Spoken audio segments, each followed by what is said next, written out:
നമസ്കാരം, ഇൻസ്റ്റയിലേക്ക് സ്വാഗതം. കേരളം വറ്റി വരണ്ടിരിക്കുകയാണ്. കൊടുംചൂടിൽ വലഞ്ഞ ജനങ്ങൾ എന്തു ചെയ്യണമെന്നറിയാതെ ആകെ അമ്പരപ്പിൽ. മറുഭാഗത്താകട്ടെ കേരളത്തിലെ വൈദ്യുതി ഉപഭോഗം വളരെയധികം കൂടിയിരിക്കുന്നു. ഒരു തരത്തിലും പിടിച്ചു നിർത്താൻ കഴിയാത്ത രീതിയിലേക്ക് അത് കൈവിട്ടു പോകുന്നു. ഈ സാഹചര്യത്തിൽ കയ്യിൽ കരുതിയ വൈദ്യുതി മുഴുവൻ ചിലവാക്കേണ്ട ഒരു സാഹചര്യത്തിലാണ് KSEB ഉള്ളത്. അമിത ഉപഭോഗം കാരണം നിരവധി ട്രാൻസ്ഫോമറുകൾ കത്തി നശിക്കുകയാണ്. ഇക്കാലയളവിൽ ഈ അടുത്തൊന്നും തന്നെ ഇത്രയധികം നാശനഷ്ടം KSEBക്ക് ഉണ്ടായിട്ടില്ല എന്നാണ് KSEB ഉദ്യോഗസ്ഥരും പറയുന്നത്. എന്നാൽ ഇതിനെ മറികടക്കാൻ എന്ത് ചെയ്യുമെന്ന അങ്കലാപ്പിലാണ് സർക്കാരും. ഈ സാഹചര്യത്തിലാണ് ഇതിനൊരു പോംവഴി എന്ന രീതിയിൽ കൃത്രിമ മഴ പെയ്യിക്കാനുള്ള ഒരു നീക്കം നടത്തണമെന്ന ആവശ്യം കൂടി ഉയർന്നിരിക്കുന്നത്.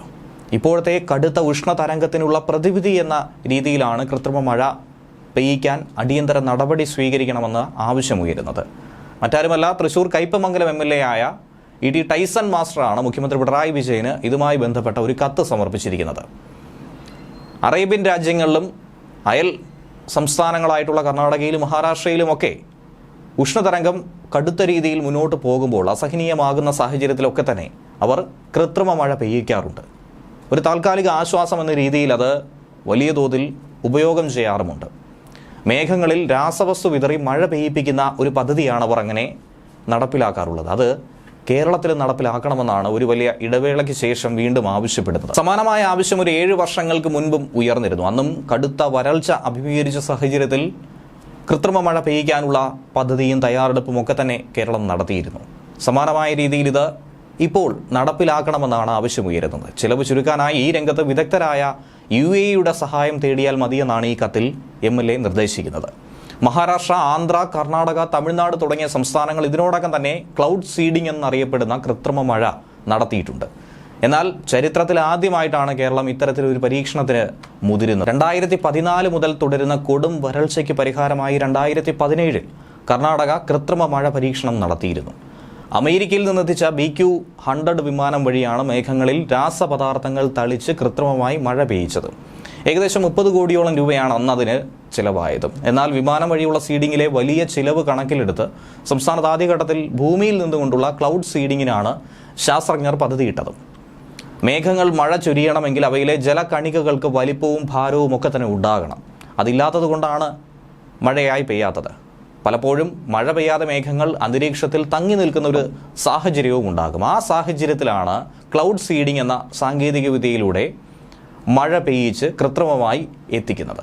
ക്ലൗഡ് സീഡിംഗ് എന്ന ഈ സാങ്കേതിക വിദ്യ അനുസരിച്ച് മഴ പെയ്യാതെ നിൽക്കുന്ന അന്തരീക്ഷത്തിൽ തങ്ങി നിൽക്കുന്ന ഈ മേഘപാളികളിലേക്ക് ചെറു വിമാനങ്ങൾ വഴി രാസപദാർത്ഥം വിതറി അവയുടെ ഭാരം കൂടി മഴയായി താഴേക്ക് വരികയാണ് ചെയ്യുന്നത്. പൊട്ടാസ്യം, സിൽവർ അയഡേറ്റ്, പൊട്ടാസ്യം ക്ലോറൈഡ്, ഖര കാർബൺ ഡയോക്സൈഡ് തുടങ്ങിയവയാണ് കടത്തിവിടുന്നത്.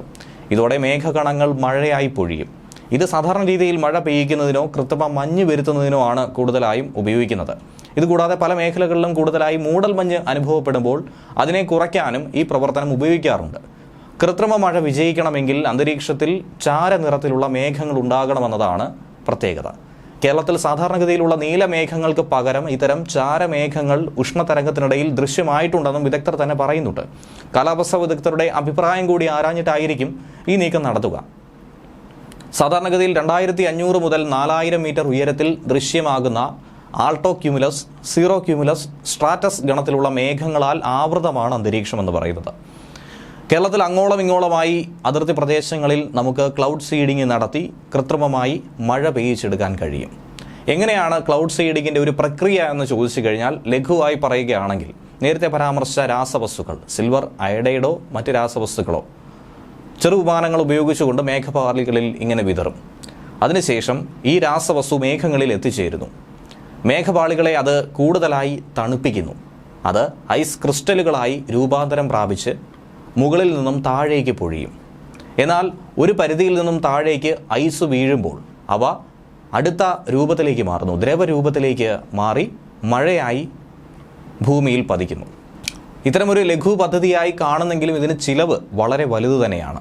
2005 കൊടും വരൾച്ച സമയത്ത് പാലക്കാട് ജില്ലയിൽ കൃത്രിമ മഴ പെയ്യിക്കാനായി അന്ന് കളക്ടർ താല്പര്യപ്പെട്ടിരുന്നു. പക്ഷേ അത് നടന്നിരുന്നില്ല. കക്കി ഡാമിൻ്റെ പരിസരത്ത് പെയ്യാതെ നിൽക്കുന്ന മേഘങ്ങളിലേക്ക് സോഡിയം ക്ലോറൈഡോ പൊട്ടാസ്യം ക്ലോറൈഡോ ഉപയോഗിച്ചുകൊണ്ടുള്ള പുകപടലങ്ങൾ കടത്തിവിടാനുള്ള പദ്ധതിയാണത്. കൃത്രിമ മഴയ്ക്ക് വേണ്ടി KCB ഇന്നൊവേഷൻ ആൻഡ് എക്സോർട്ട് പദ്ധതിയിൽ ഉൾപ്പെടുത്തി 25.14 കോടി രൂപ വകയിരുത്തിയിരുന്നു. പ്രാഥമിക പരീക്ഷണത്തിന് വേണ്ടി 5 കോടിയിൽ താഴെ മാത്രമേ ചെലവുണ്ടാകുമായിരുന്നുള്ളൂ.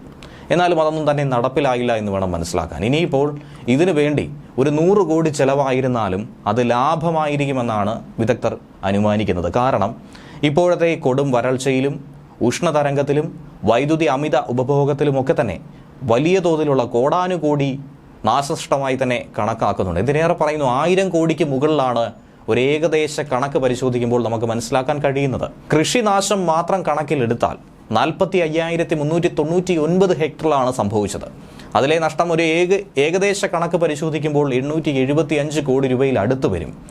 ഇത്രയും തുക നമുക്ക് ലാഭിക്കാൻ ഇങ്ങനെ കൃത്രിമ മഴ പെയ്യിക്കുന്നതിലൂടെ സാധിക്കും. സംസ്ഥാനത്ത് പെയ്യുന്ന മഴയുടെ 70% ജൂൺ 1 മുതൽ സെപ്റ്റംബർ 30 വരെ ലഭിക്കുന്ന ഇടവപ്പാതിയെ ആശ്രയിച്ച് തന്നെയാണുള്ളത്.